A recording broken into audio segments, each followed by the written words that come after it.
Good morning, students. We were discussing about different types of invoices in GST. So we have already studied two types, that is tax invoice and bill of supply. Now the third one is debit note and credit note. So here comes a time when the human error is making an entry or transaction. These cases often lead to abnormalities and further reconciliation in required between the interacting parties to make correct such anomalies. This can happen due to a machine malfunction as well. Such an erroneous situation leads to creation of what we call as debit note or credit note wherever applicable. So human അല്ലെങ്കിൽ മനുഷ്യരാണ് സാധാരണ ചെയ്യുമ്പോൾ അല്ലെങ്കിൽ bill entry ചെയ്യുമ്പോൾ മനുഷ്യർക്ക് സാധാരണയായിട്ട് നമുക്ക് ആ എൻട്രിയിലോ ആ ട്രാൻസാക്ഷൻസിലോ എന്തെങ്കിലും എറർ സംഭവിക്കാനുള്ള ചാൻസ് എന്ന് പറയുന്നത് വളരെ കൂടുതലാണ്. അപ്പോൾ അങ്ങനെ എന്തെങ്കിലും എറർ സംഭവിക്കുമ്പോൾ വരുന്ന അബ്നോർമാലിറ്റീസ് ഉണ്ട്. അതിൽ നമുക്ക് റീകൺസിലേഷൻ തിരുത്തുകൾ ആവശ്യമായിട്ട് വരും between the interacting parties. The interacting parties means supplier and recipient. അപ്പോൾ ഇവർക്ക് തമ്മിൽ ഒരു കറക്ഷൻ എന്തെങ്കിലും തെറ്റുകൾ വരുത്തിയിട്ടുണ്ടെങ്കിൽ ഒരു തിരുത്തൽ ആവശ്യമായിട്ടുണ്ട്. ഇത് ഒരു മെഷീൻ്റെ മാൽ ഫങ്ഷനിങ് കൊണ്ടും സംഭവിക്കാം. ചിലപ്പോൾ മെഷീൻ എറർ ആയിരിക്കാം, നമ്മൾ മെഷീൻ ബിൽ എൻട്രി ചെയ്യുമ്പോൾ വരുന്ന എറേഴ്സും ആകാം. എന്ത് തന്നെയാണെങ്കിലും ആ എറേഴ്സ് സിറ്റുവേഷൻസിൽ നമ്മൾ ക്രിയേറ്റ് ചെയ്യുമ്പോൾ അവിടെ ആ എറർ നമ്മൾ റീകൺസിലേറ്റ് ചെയ്യാൻ വേണ്ടി നമ്മൾ ഉപയോഗിക്കുന്ന രണ്ട് നോട്ടുകളാണ് debit note and credit note. Debit നോട്ടും ക്രെഡിറ്റ് നോട്ടും നമ്മൾ ഉപയോഗിക്കാറുണ്ട്. ഇത്തരത്തിലുള്ള ബില്ലുകളിൽ നമ്മൾ ഒരിക്കലും തിരുത്തി അല്ലെങ്കിൽ ഓവർ റൈറ്റിങ്ങോ ഒന്നും പാടില്ല, തിരുത്തി എഴുതാൻ പാടില്ല. അതിന് പകരം നമ്മൾ അത് തിരുത്താൻ വേണ്ടിയിട്ട് ഉപയോഗിക്കുന്ന നോട്ടുകളാണ് debit note and credit note. Whenever there is an value related errors, these documents come into play. Whether it is an upward revision or downward revision in prices, they are always scattered with help of debit note and credit note.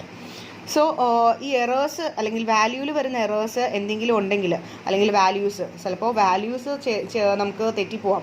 1 lakh എന്നുള്ളത് നമ്മൾ 10,000 എന്ന് എഴുതാം. അല്ലെങ്കിൽ മറ്റെന്തെങ്കിലും എന്തെങ്കിലും values errors വരുവാണെങ്കിലാണ് കൂടുതലായിട്ടും നമ്മൾ ഈ ഡെബിറ്റ് നോട്ടും ക്രെഡിറ്റ് നോട്ടും ഉപയോഗിക്കുന്നത്. അതായത് അപ്വേർഡ് റിവിഷനോ ഡൗൺവേർഡ് റിവിഷനോ.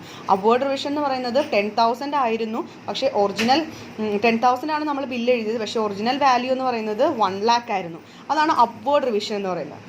വേറാസ് ക്രെഡിറ്റ് നോട്ട് എന്ന് പറഞ്ഞാൽ എന്താണ് 10,000 നമ്മൾ എഴുതിയ വാല്യൂ 1 lakhും ശരിക്കും ഒറിജിനൽ വാല്യൂ 10,000 ആണ്. അപ്പോൾ അങ്ങനെയാണെങ്കിൽ നമുക്ക് ഡൗൺവേർഡ് റിവിഷനാണ് വേണ്ടത്. അപ്പോൾ ഡൗൺവേർഡ് റിവിഷനും അതുപോലെ അപ്വേർഡ് റിവിഷനും പ്രൈസസിലാണ് നമ്മൾ ഇത്തരം നോട്ടുകൾ ഉപയോഗിക്കുന്നത്. It is not just in India that these documents are used, but across the globe generally accepted accounting parlance. So ഈ ഒരു ഡെബിറ്റ് നോട്ട് ക്രെഡിറ്റ് നോട്ട് എന്ന് പറയുന്നത് നമ്മൾ നമ്മുടെ ഇന്ത്യയിൽ മാത്രമല്ല ലോകത്തിലെമ്പാടും നമ്മൾ യൂസ് ചെയ്യുന്ന ഒരു മെത്തേഡാണ് for upward revision and downward revision of prices. Next, the debit note serves the purpose of accounting adjustment to settle the correct amount of values and the tax for such invoices issued in earlier periods. It is disclosed in Table 9 of GSTR 1. Table 9 of GSTR 1 captures the original information of debit and credit note issued as well as amendments to such information reported in the earlier tax periods. While furnishing the revision of debit note, credit note, the details of original debit note and credit note shall be mentioned in the first 3 columns of this table. So debit note credit note എന്ന് പറയുന്നത് accounting അഡ്ജസ്റ്റ്മെൻറ്റിന് വേണ്ടിയിട്ടും സെറ്റിൽ ചെയ്യാൻ വേണ്ടിയിട്ടുമാണ് നമ്മൾ മെയിനായിട്ട് use ചെയ്യുന്നത്. നമ്മൾ accounting പഠിച്ചപ്പോൾ reconciliation പഠിച്ചതാണ്. എന്തെങ്കിലും തെറ്റുകൾ തിരുത്താൻ വേണ്ടിയാണ് നമ്മൾ റീകൺസിലേഷൻ അക്കൗണ്ട്സ് പ്രിപ്പയർ ചെയ്യുന്നത്, അല്ലെങ്കിൽ റീകൺസിലേഷന് വേണ്ടിയിട്ട് നമ്മൾ അക്കൗണ്ട്സ് പ്രിപ്പയർ ചെയ്യുന്നത്. അതുപോലെ തന്നെ ഇവിടെ എന്തെങ്കിലും എറേഴ്സോ വന്നു കഴിഞ്ഞാൽ പ്രൈസസിൽ വരുന്ന എറേഴ്സ് വന്നു കഴിഞ്ഞാൽ നമ്മൾ യൂസ് ചെയ്യുന്ന രണ്ട് നോട്ട്സാണ് debit note and credit note. അപ്പോൾ ഇവിടെ നമ്മൾ ടേബിൾ 9 ഓഫ് GSTR 1 GSTR എന്ന് പറഞ്ഞാൽ രജിസ്റ്റേഴ്സ് ആണ്. GSTയുടെ രജിസ്റ്ററിൽ 1 ടേബിൾ 9 നമ്മളിത് യൂസ് ചെയ്യുന്നത്. അപ്പോൾ അത് നമ്മൾ ചെയ്തതിന് ശേഷം എന്തെങ്കിലും അമെൻഡ്മെൻറ്റ്സോ അല്ലെങ്കിൽ ക്രെഡിറ്റ് നോട്ടോ ഡെബിറ്റ് നോട്ടോ ഉണ്ടെങ്കിൽ ഈ രീതിയിലാണ് നമ്മൾ ഇൻഫോർമേഷൻ, നേരത്തെ എന്തെങ്കിലും റിവിഷനൊക്കെ ഉണ്ടെങ്കിൽ അതിലുള്ള എല്ലാ ഇൻഫോർമേഷൻസും നമ്മൾ ഈ ടേബിളിൻ്റെ കോളത്തിലാണ് കൊടുക്കേണ്ടത്. ഇനി നമുക്ക് വിശദമായിട്ട് എന്താണ് ഡെബിറ്റ് നോട്ട്, എന്താണ് ക്രെഡിറ്റ് നോട്ട് എന്ന് നോക്കാം. അതുമാത്രമല്ല ഏതൊക്കെ സാഹചര്യത്തിലാണ് debit note credit note issue ചെയ്യേണ്ടത്.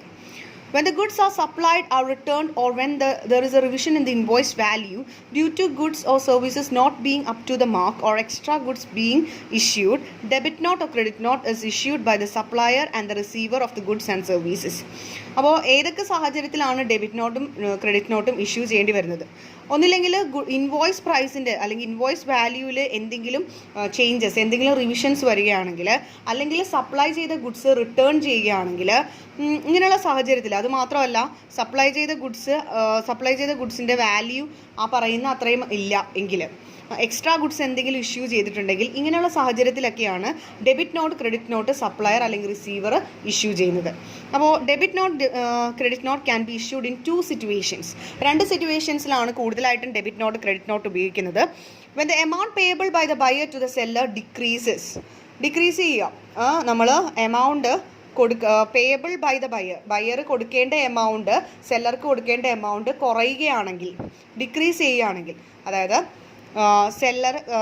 ബയർ പേ ചെയ്യേണ്ട എമൗണ്ട് കുറയുകയാണ് എങ്കിൽ, ദാറ്റ് മീൻസ് 10,000 എമൗണ്ട് ആണ് കൊടുക്കേണ്ടത് ശരിക്കും, പക്ഷേ നമുക്ക് 10,000 എമൗണ്ട് ആണ് സെല്ലർക്ക് കൊടുക്കേണ്ടത്, പക്ഷേ ആക്ച്വൽ എമൗണ്ട് 9,000 ആണ്. എന്ന് പറഞ്ഞാൽ 1,000 റുപ്പീസ് കുറവ് കൊടുത്താൽ മതി. അപ്പോൾ അവിടെ എന്താണ്, ആ സെല്ലർക്ക് കൊടുക്കേണ്ട എമൗണ്ട്, ബയർ കൊടുക്കേണ്ട എമൗണ്ട് കുറഞ്ഞിരിക്കുകയാണ്. പക്ഷെ നമ്മൾ ബില്ല് എഴുതിയിരിക്കുന്ന 10,000 ആണ്, ആക്ച്വൽ എമൗണ്ട് 9,000. അപ്പോൾ 1,000 റുപ്പീസിൻ്റെ വ്യത്യാസമുണ്ട്. അപ്പോൾ നമുക്ക് അങ്ങനെ കുറവ് കാണിക്കണം. അപ്പോൾ there can be a change in the value of prices after goods are delivered and the invoice is issued by the seller. It can be due to the return of goods or due to bad quality of the goods delivered. അപ്പോൾ സെല്ലർക്ക് കൊടുക്കാനുള്ള പൈസ കുറയുന്നത് പല കാരണങ്ങൾ കൊണ്ടാവാം. ഇൻവോയ്സിൽ വരുന്ന changes ആണ്. അപ്പോൾ അത് ഡെലിവർ ചെയ്തതിന് ശേഷമാണ് നമുക്ക് ഇൻവോയ്സിൽ ചേഞ്ചസ് വരുന്നത്. അതായത് ഇൻവോയ്സ് എഴുതി ഗുഡ്സ് കൊടുത്തതിന് ശേഷമാണ് ബയർ നോക്കുമ്പോൾ ഗുഡ്സിന് വേണ്ടത്ര ക്വാളിറ്റി ഇല്ല. അപ്പോൾ അതുകൊണ്ട് ക്വാളിറ്റി ഇല്ലാത്ത ഗുഡ്സ് എല്ലാം റിട്ടേൺ ചെയ്യുന്നു. ക്വാളിറ്റി ഇല്ലാത്ത ഗുഡ്സ് റിട്ടേൺ ചെയ്യുമ്പോൾ ഇൻവോയ്സ് എഴുതിയ പ്രൈസിൽ നിന്ന് വ്യത്യാസം വരികയാണ്. അവിടെ ഒരു ഡൗൺവേർഡ് റിവിഷൻ ആവശ്യമായിട്ട് വരികയാണ്.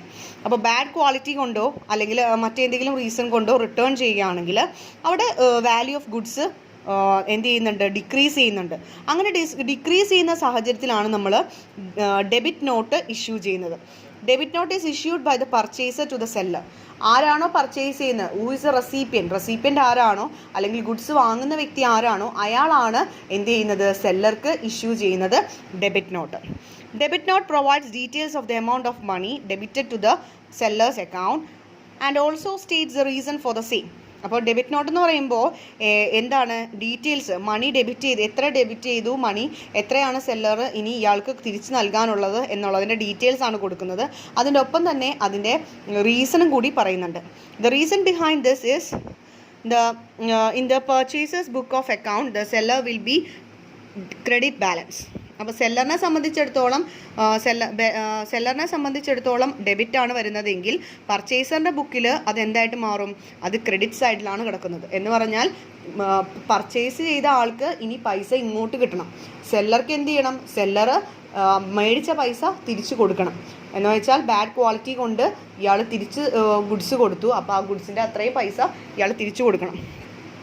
When the debit note is issued in the credit balance of the seller's account decreases, thus reducing the seller's balance, it means that the lesser amount is required to be paid by the buyer to the seller to settle his liability.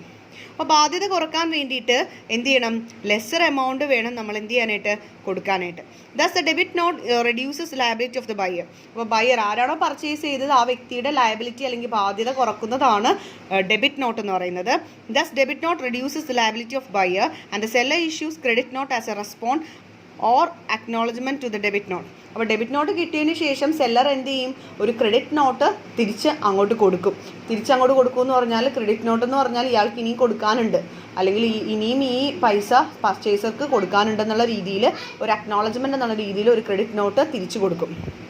ഇനി രണ്ടാമത്തെ സാഹചര്യം എന്ന് പറയുന്നത് when the amount payable by the buyer to the seller increases. അപ്പം buyer അല്ലെങ്കിൽ സെല്ലർക്ക് കൊടുക്കാനുള്ള പ്രൈസിൽ എന്തെങ്കിലും ഇൻക്രീസ് വരികയാണെങ്കിൽ പർച്ചേസ് ചെയ്ത പ്രോഡക്റ്റിൻ്റെ അല്ലെങ്കിൽ പർച്ചേസ് ചെയ്ത പർച്ചേസർക്ക് സെല്ലറിലേക്ക് കൊടുക്കാനുള്ള പ്രൈസ് ഇൻക്രീസ് ചെയ്താലാണ് അടുത്ത നമ്മൾ ഇഷ്യൂ ചെയ്യേണ്ടത്, അടുത്തൊരു നോട്ട് ഇഷ്യൂ ചെയ്യേണ്ടത്. അത് ഏത് നോട്ടാണെന്നുള്ളതാണ്. When the value of the invoice increases due to extra goods being delivered to or goods already delivered have been charged at an incorrect value, a debit note is required to be issued. The debit note in case issued by the seller to the buyer. അപ്പോൾ ഇവിടെ എന്താണ് ചെയ്യുന്നത്? ഇവിടെ എന്ത് പറ്റി? നമ്മൾ കൊടുത്ത ഗുഡ്സിൻ്റെ value നമ്മൾ അറിയാതെ ഇൻവോയ്സിൽ എഴുതിയപ്പോൾ തെറ്റിപ്പോയി, അല്ലെങ്കിൽ കുറച്ചാണ് എഴുതിയത്, അല്ലെങ്കിൽ എക്സ്ട്രാ ഗുഡ്സ് ഇയാൾക്ക് കൊടുക്കേണ്ടതായിട്ട്, അല്ലെങ്കിൽ എക്സ്ട്രാ ഗുഡ്സ് ഇയാളുടെ ഇതിൽ കയറി അതിൻ്റെ എമൗണ്ട് സെല്ലർക്ക് കിട്ടിയിട്ടില്ല. അതുമാത്രമല്ല ഗുഡ്സ് ഡെലിവർ ചെയ്തപ്പോൾ ഇൻകറക്റ്റ് വാല്യൂ ആയിപ്പോയി. ഇങ്ങനെയൊക്കെ വന്നു കഴിഞ്ഞാൽ ഒരു അപ്വേർഡ് റിവിഷൻ്റെ ആവശ്യമുണ്ട്. അപ്വേർഡ് റിവിഷൻ്റെ ആവശ്യം വരുമ്പോൾ എന്ന് പറഞ്ഞാൽ നേരത്തെ പർച്ചേസർക്ക് എന്ത് ചെയ്യണം? പർച്ചേസർക്ക് ഇനിയും പൈസ സെല്ലർക്ക് കൊടുക്കാനുണ്ട്. ഇങ്ങനെ വരികയാണെങ്കിൽ സെല്ലറാണ് എന്ത് ചെയ്യുന്നത്? ഡെബിറ്റ് നോട്ട് ആർക്ക് കൊടുക്കും? പർച്ചേസർക്ക് കൊടുക്കും. ഡെബിറ്റ് നോട്ട് പർച്ചേസർക്ക് കൊടുക്കും. ഡെബിറ്റ് നോട്ട് പർച്ചേസർക്ക് കൊടുക്കുന്നതിൻ്റെ അർത്ഥം എന്താണ്? ബയ്യർ ഇനിയും സെല്ലർക്ക് പൈസ കൊടുക്കാനുണ്ട് എന്നുള്ള അർത്ഥത്തിലാണ്. The debit note in case issued by the seller to the buyer and the buyer acknowledges to the receipt of debit note to issue a credit note. അപ്പോൾ അവിടെ എന്ത് ചെയ്യും? ബയ്യർ ഒരു അക്നോളജ്മെൻ്റ് എന്നുള്ള രീതിയിൽ അതെ ശരിയാണ്, ഡെബിറ്റ് നോട്ട് കൊടുക്കുമ്പോൾ അതെ പൈസ കൊടുക്കാനുണ്ട് എന്നുള്ള ഒരു അംഗീകാരം അല്ലെങ്കിൽ ഒരു അക്നോളജ്മെൻ്റ് എന്നുള്ള രീതിയിൽ ക്രെഡിറ്റ് നോട്ട് തിരിച്ചു കൊടുക്കും. വിച്ച് മീൻസ് പൈസ എന്ത് ചെയ്യാനുണ്ട്? ഇൻവോയ്സ് പ്രൈസിനേക്കാൾ കൂടുതലാണ്. അപ്പോൾ അതുകൊണ്ട് ആ ഡെബിറ്റ് നോട്ട് സ്വീകരിച്ചു എന്നുള്ള രീതിയിൽ ഒരു ക്രെഡിറ്റ് നോട്ട് ഇഷ്യൂ ചെയ്യും.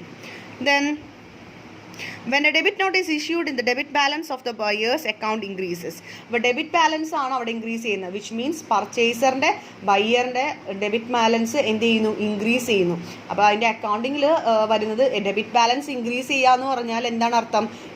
പർച്ചേസർ പൈസ കൊടുക്കാനുണ്ട് എന്നാണ് അർത്ഥം. പൈസ ഇനിയും ഒരാൾക്ക് പേ ചെയ്യാനുണ്ട്, അയാളുടെ പൈസ കൊടുക്കാനുണ്ട്, അല്ലെങ്കിൽ ഡെബിറ്റ് കടക്കാരനായി മാറിയിരിക്കുകയാണ്. അപ്പോൾ അവിടെ it means that more amount is required to pay to the buyer to the seller to settle his liability.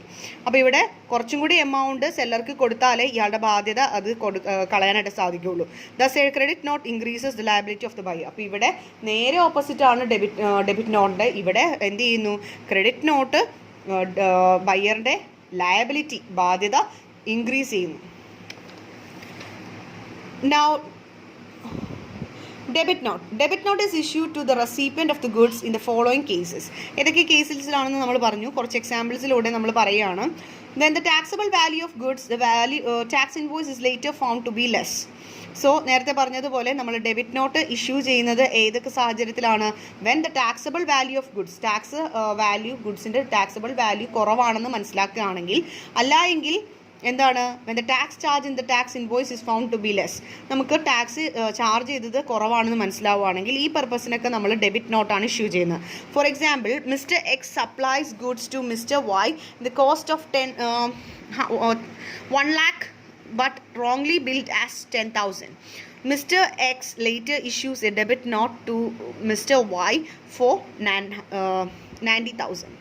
So mister Y എന്ന് പറയുന്ന വ്യക്തി എന്ത് ചെയ്യുന്നു? ഗുഡ്സ് മിസ്റ്റർ എക്സ് എന്ന് പറയുന്ന വ്യക്തി മിസ്റ്റർ വൈക്ക് ഗുഡ്സ് കൊടുക്കുന്നുണ്ട്, സപ്ലൈ ചെയ്യുന്നുണ്ട്. അതിൻ്റെ കോസ്റ്റ് എന്ന് പറയുന്നത് 1 lakh ആണ്. പക്ഷേ ബില്ല് ചെയ്ത് വന്നപ്പോൾ ഒരു 0 ഇടാൻ മറന്നുപോയി. എന്തായിപ്പോയി? 10,000 എന്നായിപ്പോയി. അപ്പോൾ പിന്നീട് അത് കണ്ടെത്തുകയാണ്. പിന്നീട് കണ്ടെത്തിയപ്പോൾ മിസ്റ്റർ വൈ എന്ത് ചെയ്തു? മിസ്റ്റർ എക്സിനാണ് സപ്ലൈ ചെയ്തത്. അപ്പോൾ മിസ്റ്റർ എക്സ് സപ്ലൈ ചെയ്ത ഗുഡ്സ് മിസ്റ്റർ വൈക്ക് എന്തായിപ്പോയി? റോങ് ആയിട്ട് ബില്ലാണ് കിട്ടിയത്. അപ്പോൾ മിസ്റ്റർ എക്സ് വീണ്ടും എന്ത് ചെയ്യും? മിസ്റ്റർ വൈക്ക് ഇനിയും ഇയാൾ കൊടുക്കാനുണ്ടല്ലോ, പൈസ കൊടുക്കണം, അല്ലെങ്കിൽ തിരിച്ച് പൈസ ഒരു 90,000 റുപ്പീസ് കൊടുക്കാനുണ്ട്. അപ്പം മിസ്റ്റർ എക്സ് മിസ്റ്റർ വൈക്ക് ഒരു ഡെബിറ്റ് നോട്ട് കൊടുക്കും. അതാണ്. ഇനി next example is mister A supplies goods to mister B for ₹50,000 with 12% tax, but later found that the goods were taxable at 18%. Mr. A will issue a debit note to Mr. B for ₹3,000. That is tax not collected, 6% of 50,000. So A എന്ന് പറയുന്ന വ്യക്തി, mister A എന്ന് പറയുന്ന വ്യക്തി goods mister ബിക്ക് കൊടുക്കുകയാണ്. 50,000 റുപ്പീസാണ് ഗുഡ്സിൻ്റെ value. ഒരു 12% ടാക്സും ഇതിനൊപ്പം ചാർജ് ചെയ്താണ് ഇയാൾ കൊടുക്കുന്നത്. പിന്നീട് ഇയാൾ കണ്ടെത്തുകയാണ് ആ ടാക്സ് റേറ്റ്, ആ ഗുഡ്സിൻ്റെ ടാക്സ് റേറ്റ് 12% അല്ല, മറിച്ച് 18% ആണ്. എന്ന് പറഞ്ഞാൽ ഒരു 6%ൻ്റെ കുറവ് അവിടെ വന്നിട്ടുണ്ട്. 6% ഇടാനായിട്ട് മറന്നുപോയിട്ടുണ്ട്. അപ്പോൾ ആ മറന്നുപോയ 6% അല്ലെങ്കിൽ വിട്ടുപോയിട്ടുള്ള 6% പിന്നീട് എന്ത് ചെയ്യുന്നു, ഒരു ഡെബിറ്റ് നോട്ട്, അതായത് അപ്വേർഡ് റിവിഷനാണ്. ഇൻവോയ്സ് എഴുതിയതിനേക്കാൾ കൂടുതൽ വേണം. അപ്പോൾ ഒരു അപ്വേർഡ് റിവിഷൻ വരുമ്പോഴാണ് നമ്മൾ ഡെബിറ്റ് നോട്ട് ഇഷ്യൂ ചെയ്യുന്നത്. അപ്പോൾ മിസ്റ്റർ എ എന്ന് പറയുന്ന സെല്ലർ എന്ത് ചെയ്യുന്നു, ഡെബിറ്റ് നോട്ട് മിസ്റ്റർ ബിക്ക് കൊടുക്കുന്നു. എത്ര രൂപയ്ക്ക് മതി? ബാക്കിയുള്ള 6%, അതായത് 50,000 6% ആയ 3,000 റുപ്പീസിന് ഡെബിറ്റ് നോട്ട് കൊടുക്കുന്നു. Debit not shall contain all such particulars as may be prescribed. Any registered person who issues debit not shall declare the details of the same in the returns considered month. The tax liability shall be adjusted in the such cases as manner prescribed. അപ്പോൾ debit note issue ചെയ്യുന്നതിൽ പർട്ടിക്കുലേഴ്സിൽ പറയുന്ന എല്ലാ കാര്യങ്ങളും വേണം. അതുപോലെ തന്നെ registered person issue ചെയ്യുന്ന debit not എല്ലാ ഡീറ്റെയിൽസും ആ മന്തിൽ റിട്ടേൺസിൽ കൺസിഡേർഡ് മന്തിൽ കൊടുക്കണം. ടാക്സ് ലയബിലിറ്റി എന്തെങ്കിലും ഉണ്ടെങ്കിൽ അത് ആ രീതിയിൽ വേണം അഡ്ജസ്റ്റ് ചെയ്യാനായിട്ട്.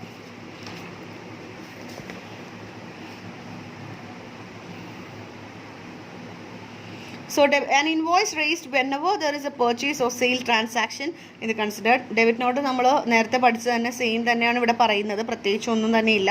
നിങ്ങൾ ടെക്സ്റ്റിൽ ഡോക്ടർ ഫിലിപ്പിൻ്റെ ടെക്സ്റ്റിൽ നിന്നുള്ള നോട്ട്സ് നിങ്ങൾ എഴുതണം. ഇവിടെ ഒരു ഡയഗ്രാം കാണിച്ചിട്ടുണ്ട്. ഡയഗ്രാമിൽ പറയുന്നുണ്ട് debit note and credit note. Purchaser സെല്ലർക്ക് കൊടുക്കുമ്പോൾ decrease in invoice value, invoice value decrease ചെയ്യുന്നതും ഇൻവോയ്സ് വാല്യൂ ഇൻക്രീസ് ചെയ്യുന്നതും, അങ്ങനെ രണ്ടായിട്ടാണ് നമ്മൾ ഫിഗർ കൊടുത്തിരിക്കുന്നത്.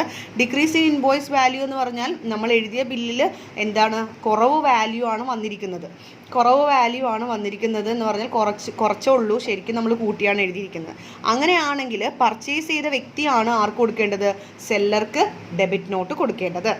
അപ്പോൾ പർച്ചേസ് ചെയ്ത വ്യക്തിയുടെ ബില്ല് എന്താണ്, ഓൾറെഡി കൂട്ടിയാണ് ഇട്ടിരിക്കുന്നത്, പക്ഷെ കുറവാണ് വാല്യൂ വന്നിരിക്കുന്നത്. അങ്ങനെയാണെങ്കിൽ ആ പർച്ചേസറാണ് എന്ത് ചെയ്യേണ്ടത്, സെല്ലർക്ക് ഡെബിറ്റ് നോട്ട് കൊടുക്കേണ്ടത്. അങ്ങനെ കൊടുക്കുമ്പോൾ സെല്ലർ എന്ത് ചെയ്യുന്നു, അത് അംഗീകരിച്ചുകൊണ്ട് ക്രെഡിറ്റ് നോട്ട് പർച്ചേസർ കൊടുക്കുന്നു. നേരെ മറിച്ച് ഇൻക്രീസ് ഇൻ ഇൻവോയ്സ് വാല്യൂ ആണ്, ഇൻവോയ്സ് വാല്യൂ കൂടുതലാണ് പക്ഷെ നമ്മൾ ബില്ലിട്ടപ്പോൾ കുറവാണ്. അങ്ങനത്തെ സാഹചര്യമാണെങ്കിൽ പർച്ചേസർ കൊടുക്കുന്നത് ക്രെഡിറ്റ് നോട്ടും സെല്ലർ കൊടുക്കുന്നത് ഡെബിറ്റ് നോട്ടും ആയിരിക്കും. ക്ലിയർ?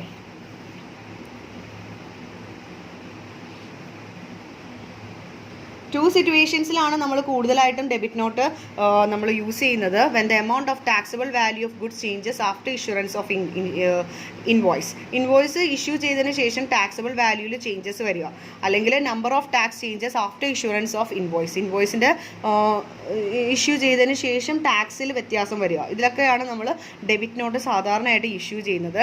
എങ്ങനെയാണ് അതിൻ്റെ ട്രീറ്റ്മെൻറ്റ് എന്ന് വെച്ചാൽ, debit note has to be issued by the taxable person who has already issued a tax invoice of supply. നമ്മൾ ഓൾറെഡി ബില്ല് എഴുതിയിട്ടുള്ള ഒരു ട്രാൻസാക്ഷനാണ് കൂടുതലായിട്ടും നമ്മൾ ഡെബിറ്റ് നോട്ട് ഇഷ്യൂ ചെയ്യേണ്ടത്. ഡെബിറ്റ് നോട്ട് ഇഷ്യൂ ചെയ്യുമ്പോൾ ഷോർട്ട് വാല്യൂ അല്ലെങ്കിൽ ഷോർട്ടർ ചാർജ് ആണെങ്കിൽ നമ്മൾ ഡെബിറ്റ് നോട്ട് തന്നെയാണ് ചെയ്യുന്നത്. അതിൽ പ്രിസ്ക്രൈബ്ഡ് പെർട്ടിക്കുലേഴ്സ് എല്ലാം തന്നെ ഉണ്ടാവണം. ഇൻക്രീസ് ഇൻ ടാക്സബിൾ വാല്യൂ അല്ലെങ്കിൽ ഇൻക്രീസ് ഇൻ GST ഇൻവോയ്സ്, ഇതിലൊക്കെയാണ് നമ്മൾ കൂടുതലായിട്ടും ഡെബിറ്റ് നോട്ട് യൂസ് ചെയ്യുന്നത്.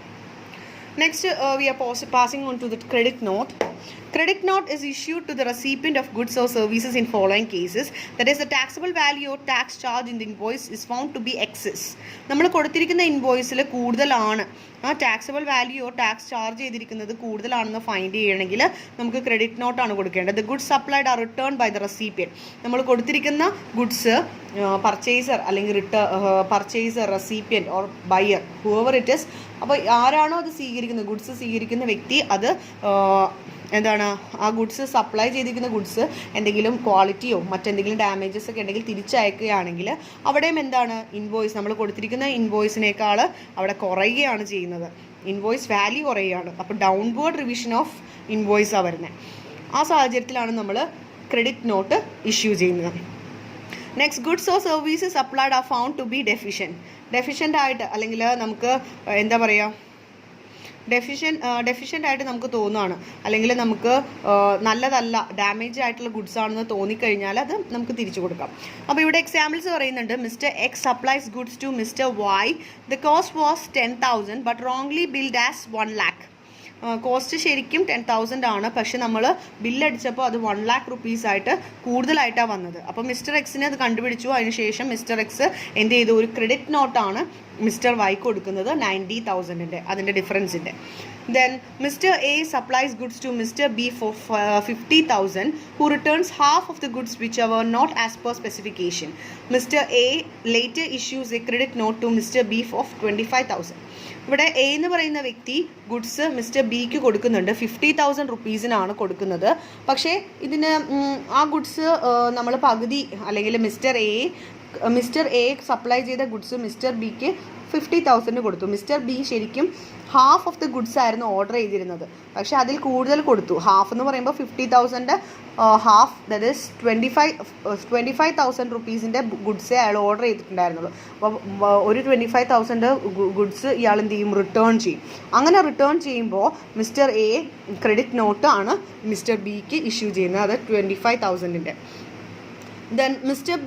P supplies goods of 1 lakh to Mr. Q, who returns goods for rupees 10,000 due to inferior quality. Mr. P will later issues a credit note to Mr. Q for 10,000. So mister P എന്ന് പറയുന്ന വ്യക്തി 1 lakh rupees ആണ് goods supply ചെയ്തത്, പക്ഷേ അതിൻ്റെ 10,000 rupees inferior quality, അല്ലെങ്കിൽ വളരെയധികം quality ഇല്ലാത്തത് കൊണ്ട് തിരിച്ചു കൊടുത്തപ്പോൾ മിസ്റ്റർ പി എന്താ ചെയ്തത്, അവിടെ മിസ്റ്റർ പി എന്ത് ചെയ്തു, ഒരു ക്രെഡിറ്റ് നോട്ട് മിസ്റ്റർ ക്യൂവിന് ഇഷ്യൂ ചെയ്തു. Which means P is the supplier ആണ് ക്രെഡിറ്റ് നോട്ട് മിസ്റ്റർ ക്യൂക്ക് കൊടുക്കുന്നത്. അപ്പോൾ supplier can adjust tax liability based on the credit note subject to conditions and prescribed manner. However, no reduction in the output tax liability of the supplier shall be permitted if the incident of tax or in supply shall be passed on to any other person. അപ്പോൾ സപ്ലയർക്ക് അദ്ദേഹത്തിൻ്റെ tax liability credit note issue ചെയ്തത് കൊണ്ടും അതുപോലെ prescribed മാനറിലും കണ്ടീഷൻസിലും follow ചെയ്തത് കൊണ്ടും ചെയ്യാനായിട്ട് സാധിക്കും. അതുപോലെ തന്നെ ഒരു റിഡക്ഷനും ഔട്ട്പുട്ട് ടാക്സ് ലയബിലിറ്റിയുടെ സപ്ലയർക്ക് കൊടുക്കില്ല if the incident of tax liability മറ്റൊരു വ്യക്തിയിലേക്ക് ട്രാൻസ്ഫർ ചെയ്താൽ. The credit note issued shall contain all the particulars as may be prescribed and returns considered to the month. ഓരോ മന്തിലും റിട്ടേൺസ് അടക്കുമ്പോൾ ക്രെഡിറ്റ് നോട്ടോ ഡെബിറ്റ് നോട്ടോ ഉണ്ടെങ്കിൽ എന്ത് ചെയ്തിരിക്കണം, അത് specify ചെയ്തിരിക്കണം. എന്നിട്ട് റിട്ടേൺസ് അടക്കേണ്ട മന്ത് നമുക്കറിയാം സെപ്റ്റംബർ ആണ്. ആ സെപ്റ്റംബർ മാസത്തിനുള്ളിൽ നമ്മൾ ആ റിട്ടേൺസ് എല്ലാം തന്നെ അടച്ചിരിക്കണം. ഇതാണ് ക്രെഡിറ്റ് നോട്ടിനെ കുറിച്ച് പറയാനുള്ളത്. കുറച്ച് കാര്യങ്ങൾ കൂടിയുണ്ട്. Treatment of credit note under ഇവിടെ പറയുന്നുണ്ട് 30th of September. നമ്മൾ നേരത്തെ പറഞ്ഞ പോലെ 30th of Septemberലാണ് നമ്മൾ എന്ത് ചെയ്യുന്നത്, റിട്ടേൺസ് അടക്കുന്നത്. അപ്പോൾ ആ ഡേറ്റിൽ തന്നെ നമ്മൾ കൊടുക്കുന്നു. പിന്നെ treatment of credit note under GST നമ്മൾ എന്താ ചെയ്യുന്നത്, ടാക്സ് ഇൻവോയ്സസ് എന്തെങ്കിലും ഉണ്ടെങ്കിൽ അതെല്ലാം തന്നെ ഇതിലൂടെയാണ് അഡ്ജസ്റ്റ് ചെയ്യുന്നത്. പ്രിസ്ക്രൈബ് പെർട്ടിക്കുലേഴ്സ് എല്ലാം തന്നെ ഉണ്ടാവണം. അതുപോലെ ക്രെഡിറ്റ് നോട്ട് ഡോക്യുമെൻ്റ് ആണ് സപ്ലയർ ചില കേസസിൽ അതായത് ഡെഫിഷ്യൻ്റ് ആണ്, അല്ലെങ്കിൽ സപ്ലൈസ് ആർ റിട്ടേൺ എന്ന് പറഞ്ഞാൽ റിട്ടേൺ ചെയ്യുന്ന സമയത്ത് ഗുഡ്സ് റിട്ടേൺ ചെയ്യുന്ന സമയത്ത് അതുപോലെ ഗുഡ്സ് ഡെഫിസിറ്റ് ആണെന്ന് കണ്ടുപിടിച്ചാൽ ഇങ്ങനെയുള്ള കാര്യങ്ങളൊക്കെ നമ്മൾ ഗുഡ്സ് റിട്ടേൺ ചെയ്യും. അപ്പോൾ അവിടെ ഇൻവോയ്സ് ഇട്ടിരിക്കുന്ന പൈസേനേക്കാൾ കുറവായിരിക്കും ഇൻവോയ്സിൽ വരുന്നത്. അപ്പോൾ പിന്നെ അതുപോലെ തന്നെ നമ്മൾ ചാർജ് ചെയ്തിരിക്കുന്ന ടാക്സ് വാല്യൂ നമ്മൾ 18% ആണ് ചാർജ് ചെയ്തെങ്കിൽ ആക്ച്വലി 12% ഉള്ളൂ എന്ന് പറഞ്ഞാൽ ടാക്സ് വാല്യൂ കുറഞ്ഞു. ആണെങ്കിലും ക്രെഡിറ്റ് നോട്ട് നമ്മൾ ഇഷ്യൂ ചെയ്യും. Then decrease in GST charge in ഇൻവോയ്സിൽ ഡിക്രീസ് വരുന്നുണ്ട് അങ്ങനെയൊക്കെ ആണെങ്കിലും നമ്മൾ എന്ത് ചെയ്യുന്നു, ഇൻവോയ്സിൽ വാല്യൂവിൽ ഡിക്രീസ് വരികയാണെങ്കിൽ അവിടെ നമ്മൾ ക്രെഡിറ്റ് നോട്ട് ഇഷ്യൂ ചെയ്യും. Details covered in credit note and debit note. Name, address and GSTIN of the supplier. സപ്ലയറുടെ name, address, GST identification number ഉണ്ടാവണം സപ്ലയറുടെ. അതുപോലെ തന്നെ നേച്ചർ ഓഫ് ദ ഡോക്യുമെൻറ്റിൻ്റെ നേച്ചർ എങ്ങനെയാണ്. അതുപോലെ കോൺസിക്യൂട്ടീവ് സീരിയൽ നമ്പേഴ്സ് എന്ന് പറഞ്ഞാൽ കണ്ടിന്യൂസ് ആയിട്ടുള്ള സീരിയൽ നമ്പേഴ്സ് 16 ക്യാരക്ടേഴ്സ് ഉണ്ടാവണം. ഒരു മൾട്ടിപ്പിൾ സീരീസിലുള്ളതാവണം. അതുപോലെ തന്നെ alphabets, numerics, special characters, hyphen, slash, hash symbolise ചെയ്യുന്ന എന്തെങ്കിലും, അതായത് നമ്മൾ പാസ്വേഡ് അടിക്കുമ്പോൾ ചെയ്യില്ലേ അപ്പർ കേസ് ലോവർ കേസ് എന്നൊക്കെ പറഞ്ഞാൽ അതുപോലെ ഉള്ളതായിരിക്കണം. ഒരു സീരിയൽ നമ്പറിലുള്ളതായിരിക്കണം ഈ invoice. Then date of issue of document. അപ്പോൾ ഈ ക്രെഡിറ്റ് നോട്ടിൻ്റെ ഡേറ്റ് എപ്പോഴാണ് ഡേറ്റ് എന്നുള്ളത് മെൻഷൻ ചെയ്യണം. അതുപോലെ തന്നെ date of issue of document എപ്പോഴാണെന്നുള്ളതും, name, address and GSTIN of റെസിപ്പിയൻറ്റിൻ്റെ നെയിം, അഡ്രസ്സ്, GSTIN അല്ലെങ്കിൽ യുണീക്ക് ഐഡൻറ്റിഫൈയിങ് നമ്പർ എന്താണെങ്കിലും അത് ഉണ്ടാവണം. അതുപോലെ name, address of recipient and address of delivery along with the name of state and its code. അത് address ഉണ്ടാവണം, റെസിപ്പിയൻ്റെ അഡ്രസ്സ്, ഡെലിവർ ചെയ്യുന്ന ഗുഡ്സിൻ്റെ അഡ്രസ്സ്, നെയിം, അതുപോലെ തന്നെ സ്റ്റേറ്റ് കോഡ്, ഇങ്ങനെയുള്ള കാര്യങ്ങളൊക്കെ ഉണ്ടാവണം. റെസിപ്പിയൻ അൺരജിസ്റ്റേർഡ് ആണെങ്കിൽ പ്രത്യേകിച്ചും. Serial number and date of corresponding original tax invoice. Bill of supply ഒക്കെ ആണെങ്കിൽ അതിൻ്റെ tax invoice, original tax invoice കയ്യിലുണ്ടാവണം, അതിൻ്റെ സീരിയൽ നമ്പർ ഉണ്ടാവണം. എന്നാലേ ഏതൊക്കെയാണ് അപ്വേർഡ് റിവിഷൻ ഏതൊക്കെയാണ് ഡൗൺവേർഡ് റിവിഷൻ നോക്കാൻ പറ്റുള്ളൂ. പിന്നെ value of taxable supply of goods and services, rate of tax and the amount of tax credited or as case may be debited to the recipient. അപ്പോൾ tax value എത്രയാണ്, rate of tax എത്രയാണ്, value of taxable supply credit ചെയ്തിരിക്കുന്നത് എത്രയാണ്, debit ചെയ്തിരിക്കുന്നത് എത്രയാണ്, ഇങ്ങനെയുള്ള കാര്യങ്ങളൊക്കെ ഉണ്ടാവണം. അതുപോലെ ഒരു സിഗ്നേച്ചർ ഉണ്ടാവണം. സിഗ്നേച്ചർ നമുക്ക് മാനുവലായിട്ടുള്ള സിഗ്നേച്ചേഴ്സോ അല്ലെങ്കിൽ ഡിജിറ്റൽ സിഗ്നേച്ചേഴ്സോ യൂസ് ചെയ്യാം. ഇപ്പോൾ ഏജൻറ്റ് അല്ലെങ്കിൽ സപ്ലയറിൻ്റെ ഉണ്ടാവണം സിഗ്നേച്ചർ, അല്ലെങ്കിൽ അതറൈസ്ഡ് റെപ്രസെൻറ്റേറ്റീവ്സ്, ആരെയാണോ അധികാരപ്പെടുത്തിയിരിക്കുന്ന റെപ്രസെൻറ്റേറ്റീവ്, മേ ബി ഏജൻറ്റ്, അവരുടെ സിഗ്നേച്ചർ ഉണ്ടാവണം. Next is rules regarding revised tax invoice and credit and debit notes. Rule 53. The word revised invoice, wherever applicable, is indicated prominently. So a revised tax invoice referred to in section 31 and the debit note and credit note refers to in 34 shall contain the following particulars. അപ്പോൾ tax invoice എന്ന് പറയുന്ന revise tax invoice എന്ന് പറയുന്ന section 31ലും debit note credit note എന്ന് പറയുന്നത് 34ലുമാണ് നമുക്കുള്ളത്. അതിന് എന്തൊക്കെ പെർട്ടിക്കുലേഴ്സ് ആണ് വേണ്ടതെന്നുള്ളതാണ്. അതായത് റിവൈസ് നമ്മളെന്തെങ്കിലും റിവിഷൻ ഓഫ് ഇൻവോയ്സ് ആണ് നടത്തിയിരിക്കുന്നതെങ്കിൽ അവിടെ നമ്മൾ റിവൈസ്ഡ് ഇൻവോയ്സ് എന്നുള്ളത് നമ്മൾ മെൻഷൻ ചെയ്തിരിക്കണം. അതുപോലെ തന്നെ നെയിം, അഡ്രസ്സ്, ഗുഡ്സ്, സർവീസ് ടാക്സിൻ്റെ ഐഡൻറ്റിഫിക്കേഷൻ കാര്യങ്ങൾ, അതുപോലെ നേച്ചർ ഓഫ് ഡോക്യുമെൻറ്റ്സ്, ഈ കാര്യങ്ങളെല്ലാം തന്നെ ഉണ്ടാവണം. നേരത്തെ പറഞ്ഞതുപോലെ കോൺസിക്യൂട്ടീവ് സീരിയൽ നമ്പറിൽ ഉള്ള ഡീറ്റെയിൽസ് ഉണ്ടാവണം. അതുപോലെ ഡേറ്റ് ഓഫ് ഇഷ്യൂ, ഏത് ഡേറ്റിലാണ് ഇത് ഇഷ്യൂ ചെയ്തതെന്നും, അഡ്രസ്സ്, ഗുഡ്സ് ആൻഡ് സർവീസിൻ്റെ ടാക്സ് ഐഡൻറ്റിഫിക്കേഷൻ നമ്പർ, ഇങ്ങനെയുള്ള കാര്യങ്ങൾ, അതുപോലെ റെസിപ്പിയൻറ്റിൻ്റെ അഡ്രസ്സ് കാര്യങ്ങൾ, അതുപോലെ സീരിയൽ നമ്പർ, ഇൻവോയ്സിൻ്റെ സീരിയൽ നമ്പർ ഉണ്ടാവണം.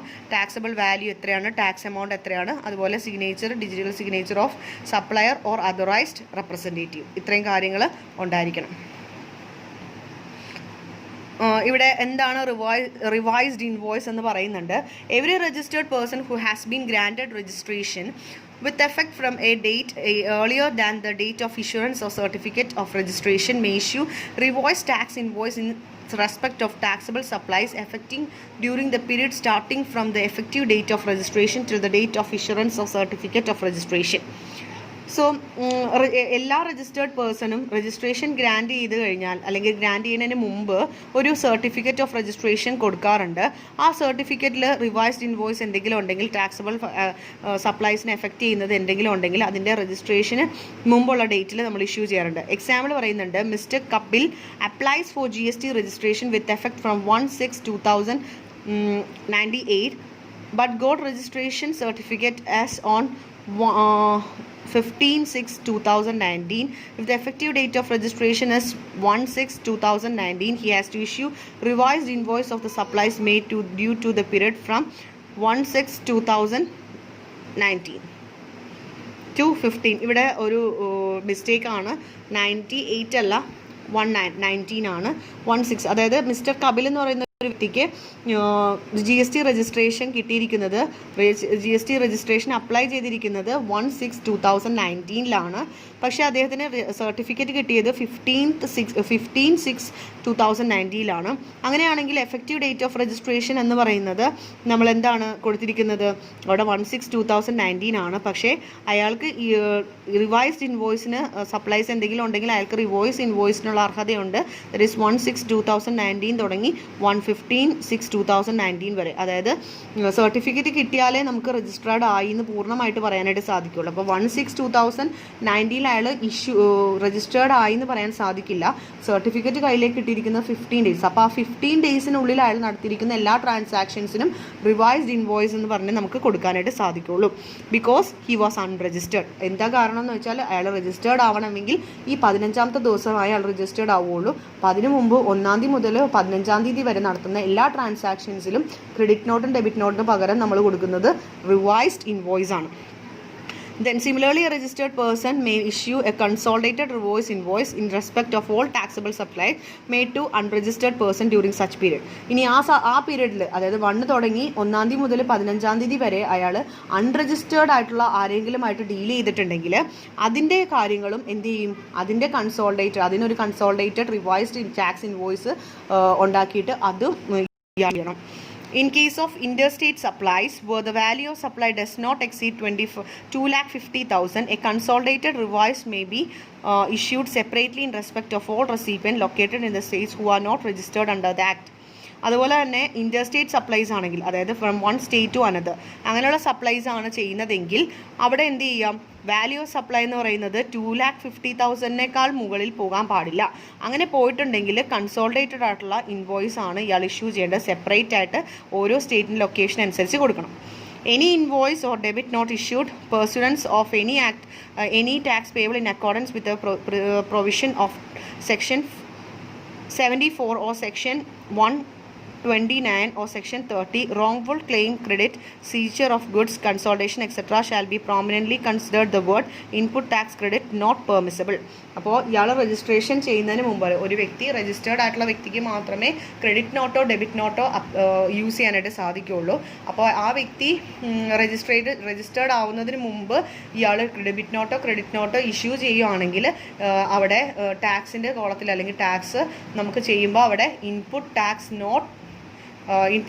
നോട്ട് അഡ്മിസിബിൾ അല്ലെങ്കിൽ ഇൻപുട്ട് ടാക്സ് കിട്ടാനുള്ള യോഗ്യത ഇല്ല എന്നുള്ള ആ വാചകത്തോടെ ആയിരിക്കും എഴുതുന്നത്. അതുപോലെ തന്നെ റോങ്ഫുൾ ക്ലെയിം ആയിട്ട് നമ്മൾ എന്ത് ചെയ്യും, റോങ്ഫുൾ ക്ലെയിം ഓഫ് ക്രെഡിറ്റ് എന്ന് പറഞ്ഞ് അല്ലെങ്കിൽ സീച്ചർ ഓഫ് ഗുഡ്സ് നമ്മൾ തിരിച്ചെടുക്കുക, അങ്ങനത്തെ കാര്യങ്ങളൊക്കെ ചെയ്യുകയും ചെയ്യും.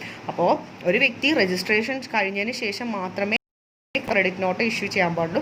അതിനു മുമ്പാണെങ്കിൽ നമ്മൾ റിവൈസ്ഡ് ഇൻവോയ്സ് ആണ് ഇഷ്യൂ ചെയ്യുന്നത്. അപ്പോൾ നമ്മുടെ third portion, that is debit note credit note നമ്മൾ കംപ്ലീറ്റ് ചെയ്തു. ഇനി ഇതിൻ്റെ ഡിഫറൻസ് ഉണ്ട്. അടുത്ത് ഞാൻ നിങ്ങൾക്ക് വാട്സപ്പ് ചെയ്തേക്കാം. Difference between credit note debit note അത് വാട്സപ്പ് ചെയ്തേക്കാം. ഇത്രയും നിങ്ങൾ വായിച്ച് മനസ്സിലാക്കുക.